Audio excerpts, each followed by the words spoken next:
Hello, everybody. This is Brandon Geringer with RPG Overviews, and today I've got a very special video interview with Mr. John Watson. How are you doing, John? Doing great, Brandon. Thanks for having me on, brother. That's great. That's great. You have got a Weird Frontiers t-shirt. I see Weird Frontiers in the back. I see a lot of other stuff. You are a writer in the industry, correct? Yes, that's correct. Yep. Okay, Writer and so game. Yep. great. And you've got a Kickstarter. And that's really, we want to let people know John and myself both worked on Weird Frontiers RPG. I know I've done videos on it. And we want to let people know about a new Kickstarter that's coming out from John. And we'll be talking about that in a little bit. But let's go ahead and introduce yourself. Just tell us more about you and then how you got into the industry, like maybe first time playing role playing games, how you got introduced to it, whatever the case may be. All Yeah. yours. No, I appreciate that. How I got into role playing games is, funny story. When I was a kid, I kind of was having ways, problems finding my way in life or more. I had a lot of different interests and such. I wanted to be good at sports. And so, funny enough, at the time, because I'm a big guy, if you can't tell, Definitely, I can and definitely tell. so at the same time, I discovered I was good at American football. I was like really good at that as a kid. And I discovered games. Well, I think most of us started with some version of Dungeons and Dragons. It was Advanced Dungeons and Dragons second edition. I started with some friends. I was like, oh man, this is really cool because even when I was a little kid, I play like video game RPGs. I remember my friends and I talking, wouldn't it be great to go into a world you can make your own decisions with this? And we had no idea at the time there was that, and then we stumbled across it. One of my friends I met that had moved in from out of town, he and his brother introduced me to Advanced Dungeons and Dragons. It's actually a little taste of Dark Sun, oddly enough, which is one of those ones that not everybody was a fan of, but fairly well known out there that I got my first taste of. And then we went into more traditional things like Greyhawk, Forgotten Realms, stuff like that. So those became the two branches of my life: playing sports and tabletop role playing games.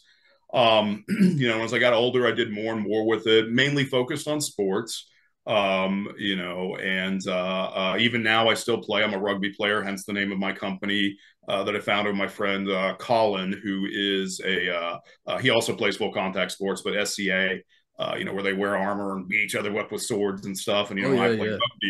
rugby, so we're like, how do we mesh that together for our game company title? And we came up with just Rugby Melee Games, which the logo I know you're going to share here in a bit has a knight carrying a rugby ball. We're like, that's perfect. That works out.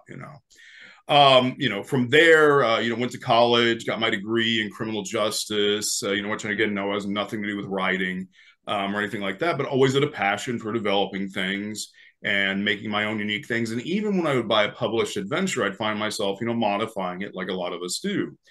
And the real way I got into originally, I was at a gaming convention. Met a smaller publisher in Houston, Jason Yarnell. He was known for being very involved in OwlCon, still is, and he had his own smaller company that he was trying to get started called D3 Adventures.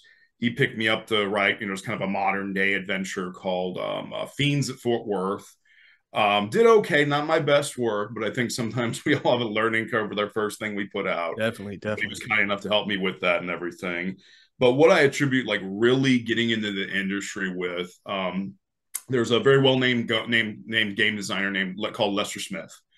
He's worked for TSR, Game Design Workshop, gosh, all sorts of things. Dark Conspiracy is his like big one that he's known for, and then also if any of you played Dragon Dice, Mm. he actually made that board game as well, Oh, a okay. board dice game. Yeah, so Dice he's done game. a lot of things. You check his resume. I mean, it's just amazing to look through there. A lot of people know him. So he was launching, a Kickstarter for his own company called Popcorn Press. I believe he's changed names from since now, but I can't remember. And it was called D6 by D6 RPG. And I backed it because it only had one stat, which I thought was interesting, and you could literally fit a character sheet on a business card. I wish I had one to show right now, but it's amazing. Very minimalist RPG. You can learn the rules in 5 minutes. Great, great. And in the book, he had a bunch of micro settings where it was like 3 pages long or so, or 6 pages, I believe, so it was, and that was the setting. And he did a late release Kickstarter, or not late release, but up to midnight, like the last 4 hours himself. a bunch of the game designers are going to get on there and talk about the games, just try to just get extra pledges so they could unlock extra tiers because he had a crazy amount of tiers. And I, was sitting there watching him, and he was just, Les is a very charismatic guy. It's, wonderful to just hear him talk, him and his friends just sitting there talking about it. And I think it was like, 5 minutes before, I was like, you know what? I really like these guys. I'm just going to kick up my pledge high enough to hit the next tier with like, I think it was a minute left actually. So I did that, and I wasn't even thinking. And, my name's John Watson. So I shared the name in common with, Sherlock Holmes, the investigator, which I happen to be in my regular career too, ironically. And he was like, "Oh, wow, this is amazing. We just had Baker Street Irregulars, which is a Sherlock Holmes themed setting, unlocked by John Watson." He was like, "Is this kind of some kind of joke?" And like they all started laughing, and I was in the chat and I said, "Nope, that's really my name." And after that, he sends me an email. He's like, "I will never forget this day. John Watson unlocked a Sherlock Holmes themed setting called Baker Street Irregulars."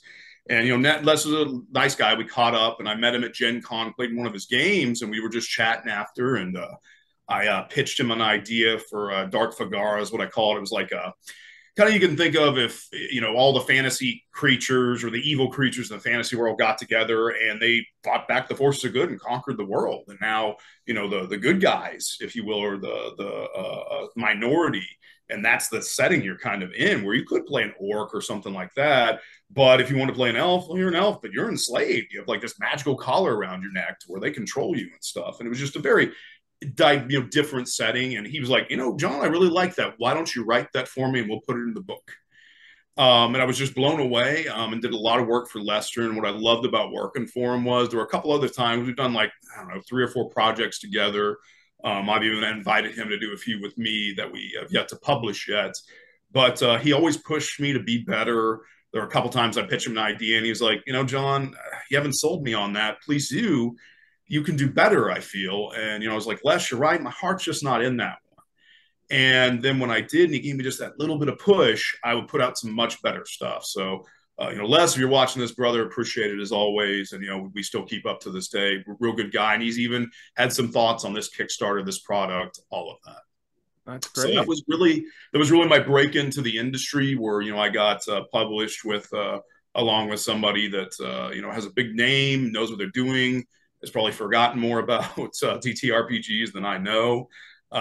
So yeah, it's been a great journey so far, and that was back in 2011, 2012, something like that, maybe 2013. But I've been doing it since then. That's great. That's great. So what games and companies have you worked for in your history there of writing? So a handful of different ones. First one was, like I said, D3 Adventures. They no longer make games anymore though. And then I went to Popcorn Press with Lester Smith, did quite a bit of work with him. And then I was also, for a long time, and still am, I do some writing for him, but for a lot, as you can see, like right here roughly, Ulysses Spiel, which they're mainly known for Torg Eternity. They've done The Dark Eye, all sorts of things. But Torg Eternity is what I worked on.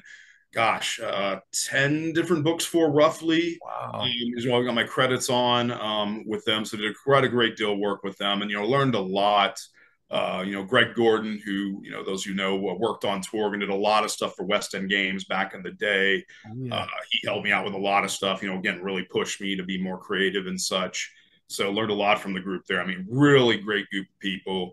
But that's what I've done the majority on. Then, of course, Stiff Whiskers Press, who does Weird Frontiers, did some work on that as well. And now I'm talking with some other publishers. I want to mention them just in case it does, not follow through with. But right now I'm focusing on Rugby Melee Games, my own company, with this Kickstarter Hell Train. And got some other stuffs in the work down the road that we'll probably publish actually this year. That's fantastic. That's absolutely great. So yeah, it kind of definitely mirrors mine, where someone that was already established in the industry kind of just scratch my back, scratch your back type thing. And then it kind of said, well, I could get this done.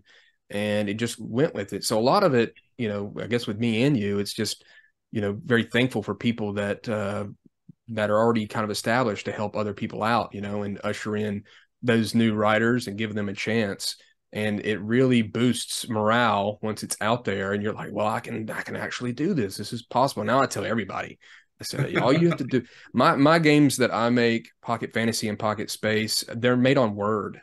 And so I'm like, if I can make it on Word, you can put a game out there. So that's really great. So you live in Texas, is that correct? Correct. All right. And you met David Beatty for Weird Frontiers, and tell me about how that went with DCC, getting introduced to that, and then how that went. Like, what did you think about the game compared to other games? Just your overall impression of it. Yeah, well, it's kind of a funny story how I met Dave. So I was at Gen Con and had always heard about DCC, never played it. I was like, I'm going to give this a shot because one of my friends there for a long time. I wouldn't say stuck necessarily because games like Dungeons and Dragons, their spinoffs, Pathfinder, things like that, they have a lot of value to offer. And they even got a variety of different settings you can do with it in their system. But one of my friends encouraged me, my friend named Nick. He was like, hey, let's try some different stuff. And then I was like, gosh, why, when I was a kid, I used to do this all the time. Why am I just focused right here? I've really narrowed my scope. And so when I went to Gen Con, I was like, that year I was like, I'm going to make it a point to play at least two different things I've never played. Always heard of ECC. So I bought a ticket to a zero level funnel, which I had no idea what that meant. And it was a tournament game. So I bought one ticket, $1. That's all I spent on it. And when I get to the table, I sit down, and David Beatty is running it. No idea who he was. I know David, very charming guy, one of the loveliest people you'd ever meet. David, is just a wonderful person. Become a good friend of mine. And he explained, hey, if you die, you can get another ticket later and rejoin. And I had no idea about any of that. So I was like, oh, okay, so there's probably a high chance of death. And it was a tournament style funnel. So instead of, for those of you that know DCC, you usually make a block of 4 characters, 0th level characters, and you try to see how many you can get to survive the funnel because they're literally commoners. And anyway, so I just had one character. That was it, one character. And we start playing, and we're going through it. It was an adventure called Carnival of the Damned, and very interesting. It was basically like this carnival was thrown, and then something goes amiss, and people start dying, etc. And you got to kind of fight your way through to figure out what happened. So we're going through it, and each encounter you survive, David had this stamp with the clown on it. He'd stamp your character sheet, you survive that encounter. And he had a spot for like 9 at the bottom, in the bottom left-hand corner of the page. And I was playing, and there was this young lady sitting next to me, and we were going for a while there. I was having fun, and she looked over at my character. She's like, you're winning, right? I was like, what, I am? I had no idea. And so we go through the entire funnel. And by that one point, I think it was the second or third session, and I ended up skipping some other sessions. I was having just so much fun doing this that I was like, David, I'm full down here. What do I do? He's like, just flip it over. Let's go to the back. So we start stamping on the back. And of course, I won the whole tournament without ever having played before in my life. So I got to talking to David, after that, he presented with me a trophy and all that, which was really awesome. And I just got to know him better. Great guy. He lives out in South Carolina, which I've got some friends that live out there too. I went out one time and we were keeping up, and I was like, hey, you want to come hang out, man? And he said, sure. And we, hung out, played some board games together, got to know him better. I was like, man, what a nice guy, And we just kept up over the years and talked. And I met him at a bunch of other conventions. He went to North Texas RPG Con, which is actually coming up this following week. And we got to hang out more there. I played, I think, in my first session of back when it was renamed, Weird Frontiers now. And I was like, man, David, this is a really great idea. And did a bunch more play tests for him. And I was like, hey, at one point I just asked him, which, in the industry, I think is how a lot of us get help at times. Like, hey, I've got some open time. I've got experience writing for other games. Do you need any help? He said, oh, yeah. And those of you that don't know it, this thing is a tome. If you hit somebody with it, it probably does a D4 damage. Yep, there you go. Massive, beautiful book. Ooh. But yeah, and I think just that black section alone that you can see, that's all the spells. Yeah. So he wanted, somebody to write some more spells. I was like, oh yeah, I could do it. So that was how I got my contribution there, and really got to know David. And again. When I said, hey, I would like to write an adventure, very supportive, connected me with Joseph Goodman. sat in at games when, just give me critiques on when I was running it, what maybe we should change in the adventure, etc. Set me up with a lot of good and different people. And yeah, we just had a really good friendship, for gosh, man, that's been like, I guess almost 10 years now since I've known David, really. So just great guy, one of the best people I've ever met. That's fantastic. Yeah. I live in South Carolina too. I live in Greenville, where David is. Me and There David you have been, go. yeah, we've been Huh. friends for uh, maybe over maybe over 20 years. Oh, wow. Yeah. Yeah, so I definitely know what you're talking about there. He definitely he's got some unique qualities when it comes to friendship, that's for sure. Yes, yes. Uh very much value his friendship. And he also, did the kind of the same to me. I had already written some stuff and he wanted me to write a lot, as much as I could. So I tried to write as much as I could, and it was very liberating. And it was such a great book that we were working on. And we would go out to dinner and talk about all the issues and stuff that came up, which a lot of people do know about it. And it was Yeah, the yeah. first Kickstarter of and it was just such a huge project. But what so you've got Weird Frontiers, you're playing it, you've been playing playtests. Do you have what do you think about it in general? Like, what do you really like about it? Is there anything that stands out that's different? Do you have a favorite class, of course? And what, like, how much of it have you played? Or I know you've written this adventure. Is this your first adventure for it? Just kind of speak on that if you could.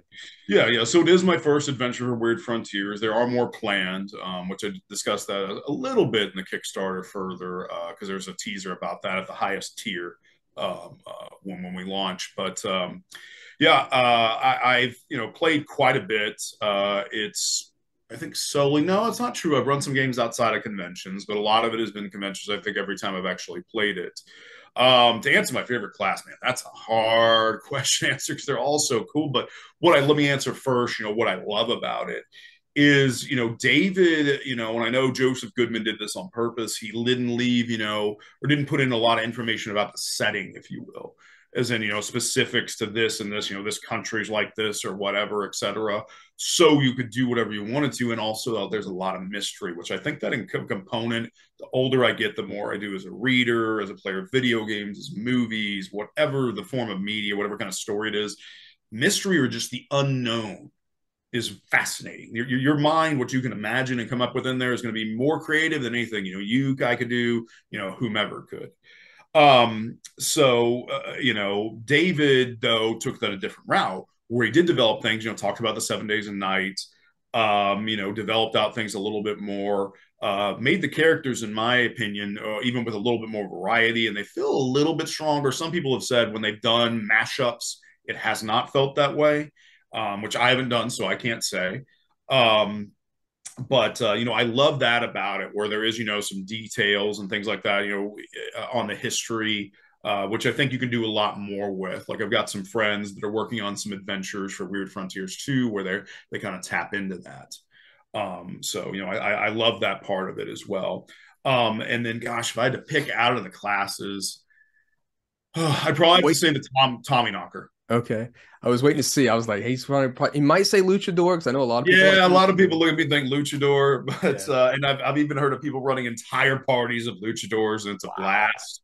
It's a lot of clotheslines going, Yeah, yeah, yeah, a lot of exactly. suplexes and clotheslines. I love playing a luchador because when I first played it, it was like all I did was I quickly got on my phone and I just Googled wrestling moves, and every attack, I was like, I'm doing this wrestling move, I'm doing that wrestling move. And to me, it was very visual, and but no, that's great. The Tommy Knocker's great. I've always really enjoyed that as well. And it definitely embraces that more darker side to the setting, and that's good that you point that out about the kind of mystery about it, because me and Dave, we talked a lot about like how the game was going to be, and there was like, do we go down that path, or do you want to go down that path? And I would quiz him and stuff, and so it finally came to a thing where it was like the book's already so big, everything's so big, but on the same token, let's think about more stuff that you can create for yourself. Mhm.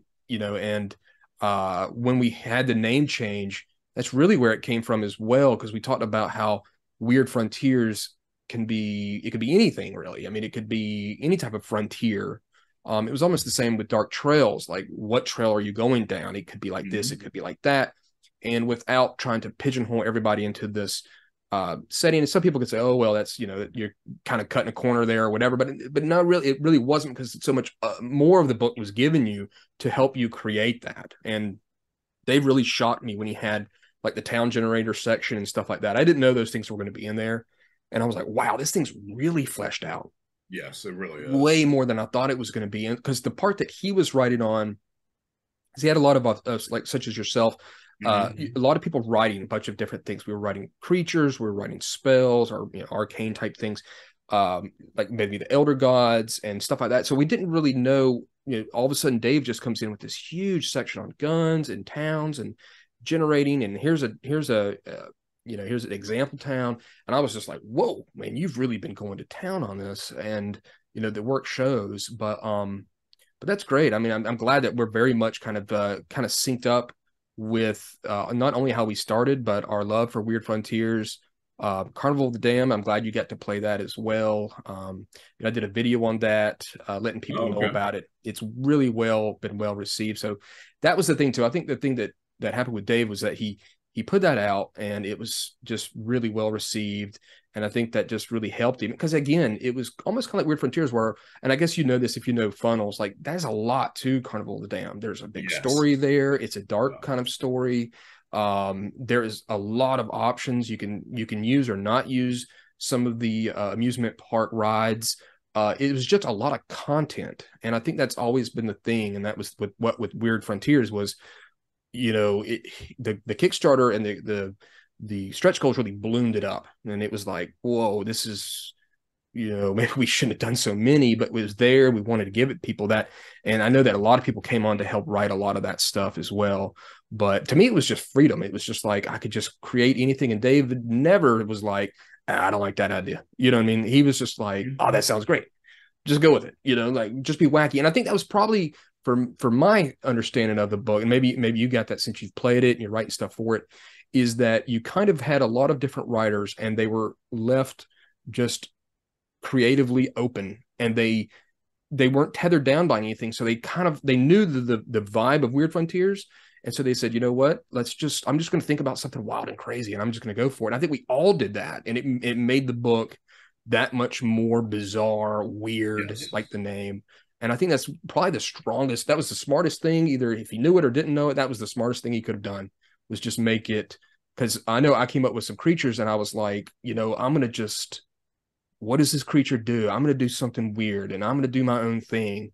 And he never really changed that or said that's not the right way. So that's just great that, we both kind of share that same thing with Weird Frontiers. Let's go ahead now, and I'm gonna try to see if we can figure this out. Let's go ahead and take a look, and you can tell us about Hell Train, your new Kickstarter that you've got. Have you done Kickstarters before? So no, I haven't done them personally. Of course, I've been with several companies that have done them on their own. But this is my first one where myself and my friend Colin Darby, who both own Rugby Melee Games together. This is our first one we're launching together. Of course, we relied on people like David, Mhm. Lester Smith, like I said again. Several people that have done their own Kickstarters in the industry. My friend Eddie Burlett. All sorts have just been like, hey, try this, do this, don't do this, which I think is more important, because my goal with this was, and I was literally just talking with my friend Sean Robertson about this, who's also, a designer, early before this, was that, hey, you don't want to, missell something to the fans. Research can be misunderstood, but they're expecting this, but then you deliver this, even if it's unintentional. You don't want to do that, which, Right. there's kind of a happy coincidence and something that happened in my Kickstarter, a brief change, but I think will be great because of that. It was some feedback I got from, well, honestly, two of the industry giants kind of gave me that That's feedback. great. That's great. So can you see this now? Of your Yep. Yep. You can see the covers and stuff. So tell us, like, we can see, the back cover here, first level Weird Frontiers adventure. But was this inspired by anything? Where did the idea come from? I don't know, you want to spoil too much from it. Yeah, yeah. I Um, mean, I'm not too big on giving too. I mean, I like to give a little bit of like teaser, let's say, not necessarily spoilers, but maybe a couple spoilers. But Well, I originally got the idea, and you'll have to forgive me, I can never remember the name of the movie. I can't remember if it was Pale Ride or something like that. It was something with Clint Eastwood in it, Okay. where the beginning of the movie is, or I believe it's the beginning. It's been so long since I've seen it. I just remembered enough of it to come up with this idea. Was there's a group of outlaws that ride into town. They get all drunk or something like that, I believe. And the sheriff comes out to confront them, and they, surround him and start beating him. They throw him on the ground. They're kicking him, hitting him with axe handles. I think, all that kind of stuff. It's just brutal. And the townsfolk come out and they're just watching this, like, struck by the horror of it. And then eventually he's crying out for their help, and he dies. And then the outlaws, leave the town after they just killed the sheriff. And then eventually you see like this Pale Rider, right? It might be Pale Rider, ride into town, and he's supposed to be like the spirit of vengeance, kind of. And I was thinking to myself, I was like, what if that happened, but the sheriff was so angry with the townsfolk that his spirit got corrupted? So that's where the idea of this kind of come up start there. I'll leave, that, but that was where I got the original idea, from with Hell Train, the idea for it. And then I kind of branched out from there with some ideas, because I've always thought, which of course it does involve a train. That's not a, hook, line, or bait and switch, I guess is the term, if you will. There is an actual train. And of course, it is a pretty big focal point of the adventure. Was, there's not a lot of, one thing in the Weird West stuff that I've seen written, no matter the company, I know Savage Worlds has their own, popular version as well, Deadlands. But I don't recall seeing very many train heist scenes, from when I was a kid, or even as an adult. That's one of the tropes in, Westerns that, you see a lot, train heists. So I kind of wanted to do something like that too with the adventure. And, I thought of a way to do that. What if, because for the Sin Eater class, if you know about that, it's their descendants of kind of the ferrymen who bring Usher the dead to their final resting place. And I was thinking to myself, well, what if maybe each region, based off of where they were, whatever the primary mode of transportation was, it was a different vessel. Necessarily wasn't a boat. If there was a bunch of carriages, there was a carriage line, whatever it was called. I can't remember the name of it. And then there'd be a carriage that would usher you off to the afterlife, so boat, like maybe say there is a boat, a river boat of some sort. It is still a boat. But what if it's a train station? So I was like, well, it makes perfect sense. It's a train station. So it involves that. And as David calls it, the near is the closest spirit realm you can go into, where the adventure does take you into there. So it's not all in just the physical world of Weird Frontiers. And that was kind of the idea that I came up with. I know I'm kind of jumping into some of the stuff of the adventure, though I'm going on a tangent there, but that was where I came up with a core idea. Was those two things that, the movie, again, can't remember exactly the name of it, and then two, the whole kind of train heist thing. That sounds great. I'm looking forward to it launching. And so it's just launched. And yeah, well, it hasn't launched just yet. It'll be May 30th. We've got the preview out there right now. Yeah, we got the preview, and I'm going to see if I can show people a little bit the preview without crashing this thing. So let's see right here. You let me know if you see it. There we go. Yep, got it right so there. Hell Train, a Weird Frontiers adventure, and yeah, I'm excited for you. I hope that it people will check it out. And do you have any stretch goals? People love to have stretch goals. Oh yeah, yeah. Do have some stretch goals, and a funny story on one of them. So I've got I believe it's 5 stretch goals. I got 2. So at one point in the game, and as a joke somebody made when I was kind of pushing this out there on social media, let people know, hey, there's this going right now. This adventure will be coming soon. Somebody said, nobody's going to make a railroading joke, because nobody likes to be railroaded in an adventure. Which I was like, man, that's awesome. I should have done that as a subtitle somewhere, but maybe in the future.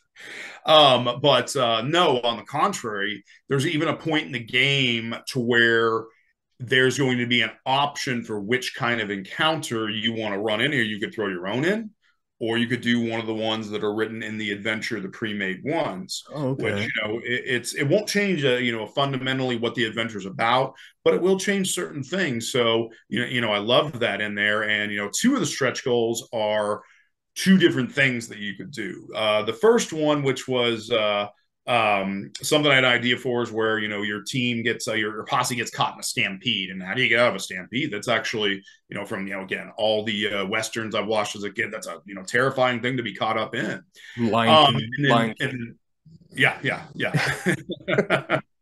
And then a second one, and at first I was going to go with something different, but my good friend Michael, Festerius as he goes by, that put together the video for Weird Frontiers for me. He did some brilliant imagery, made a lot of his own. He did the adventure and things like that, but he did, some different things he had created, which I'll probably use him as an artist and other stuff because it was just brilliant, the stuff he created. But it was a picture of, some cowboys standing around this massive Cthulhu-like monster, but some of them are just standing right next to it and they're just kind of looking at it and everything. And I just thought, oh man, what a cool image. This is great. Didn't think much more of it, but as I shared the video, shared the Kickstarter, and got feedback from a lot of my different friends that are in the gaming industry, I had two of the big giants of the game industry that I'm pretty good friends with reach out to me and were like, John, that video was awesome. What is that Cthulhu monster? Is that an adventure? And I was like, well, not this one, but I was going to actually introduce something like that in its sequel. And they're like, look, we really think you should. And again, goes back to that conversation, not misleading the fans and everything, because I don't like that either, because I want to see that. That thing looks awesome, whatever That's it is. Great. And so gave me the idea to have a stretch goal where that's featured and encounter with it. So just thought it was a funny coincidence by both my friend Festerius and, both of them, those gentlemen, convincing me to do that. Additionally, there's a stretch goal for characters, pre-generated characters that, well, I'll be that. They'll also have some backgrounds that'll tie them to the adventure of Hell Train. Okay. So, might be a little bit more fun in my experience. If you have a character that's tied in, it just makes it that much more enjoyable, even for a one shot like this is. That's great. There's also a stretch goal for an alternative ending that my friend Matt Couch came up with, where at the end you actually fight the train itself. It's inspired by I don't know if you ever played Final Fantasy VI. I was just about to say that. That's straight. Yeah, that's what he said when you're like running in front of the train. Y'all gonna that is suplex the train. That's where it came up from. So that's awesome. You could be a luchador and suplex the train. We're synced up on that too. So, but yeah, I think a lot of people get a kick out of that. So that's the final tier of it. Where I'm going to throw that in there, and I'll work with Matt to make sure it's just right and everything. But yeah, those are some of the stretch goals. There's a couple of other things in there, but those are most of them I can remember off the top of my head right now. But we got some good stuff we're going to work on for you. Oh, one more I did want to mention, which is a good one because I was most excited about this, and I got David's blessing. I call him the Dark Marshal.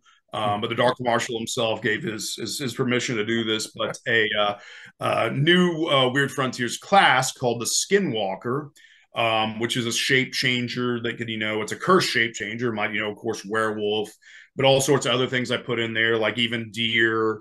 I think I threw alligator in there. There's a variety of things that could potentially change into.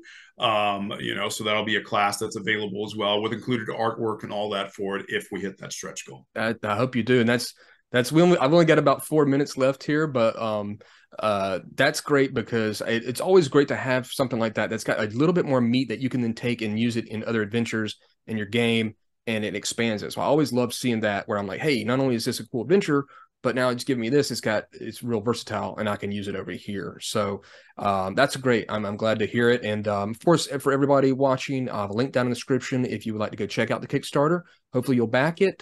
See what you think about it. As well, hopefully your next Kickstarter will be coming down. If this goes well, this will absolutely. You continue making Weird Frontiers stuff. That would be awesome.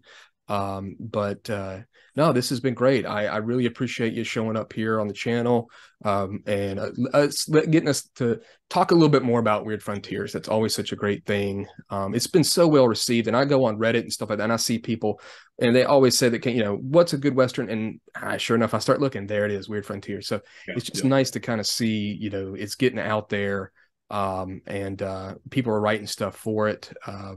So it's got a lot of legs to it. So that's great. And I'm looking forward to the Kickstarter myself.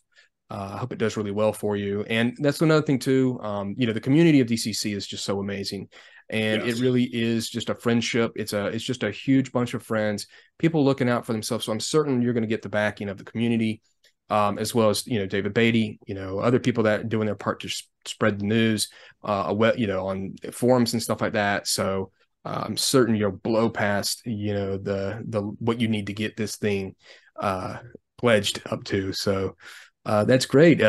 Is there anything else that you want to say about DCC or role playing in general? Do you play any other role playing? We'll get that real quick. Do you play any other games? Oh yeah, I play almost everything. But I gotta say DCC just briefly before I answer that is, I'm like one of the old school traditional, like I really like to role play and really get in the character of the story, play sessions of no combat, which DCC necessarily it's more old school, And I at first, I was kind of like, am I gonna like this when I got into it? But man, I gotta say, after just that first funnel I went through, that was some of the most fun I'd had in a game. It just seemed like everybody in that room, because it was one of those Gen Cons where they had rented out. It was a little bit smaller of a room, a little more intimate space, but you could just hear everybody say, "Oh," and just Yeah, the yeah, really getting excitement involved. around there. Man, the Goodman Games tribe, they know how to have fun. And to They your definitely point, do. yeah, very helpful people. Like my closest group of friends at the convention circuit that I go are people like David, my friend Matt. I know you mentioned Levi. Levi's a good guy. Just a lot of people, and that's our. As David puts it a lot. This is my tribe. And I Exactly. think BCC is really, and well, pardon me, Goodman Games has really kind of helped move that, us into that feeling with each other. So just wanted to mention that real quick. But man, some other games like right now, I play a lot of Savage Worlds. One of my good friends put together an adventure we're playing now. It's not official. It's something he did as a side project, not working on nothing like that. It's his own thing, his own fan created Gotcha. thing. That's it. It's a mech warrior version of Savage Worlds where you play the pilots, all that. It's a lot of fun. We're going through that adventure now. But some other things, World of Darkness, I've liked a lot of their stuff. Yeah, that's what I thought I saw on your shelf right there. So I've We got got mine. we got like less than a minute here. Oh, yeah, mine's right there. So yeah, All right, but there real you quick, go. Yeah. Numenera, go like I like to play that a lot too. I'm a big fan of Torg Eternity, of course. Played that growing up as a kid. The Modiphius stuff, like Star Wars, Conan, all those kind of things. Those are a lot Yeah. of fun. But I'll I pretty hate much. I got you, but I just hate to cut it off. We've only got like less than a minute, but I just want to say thanks for joining here, talking to us, and everybody go check out his Kickstarter. It looks like it's going to be a lot of fun, and I know it's going to get way past that goal that you've set for it. So thanks a lot. No, thanks for having me, Brandon. All right, Appreciate it, brother. appreciate it.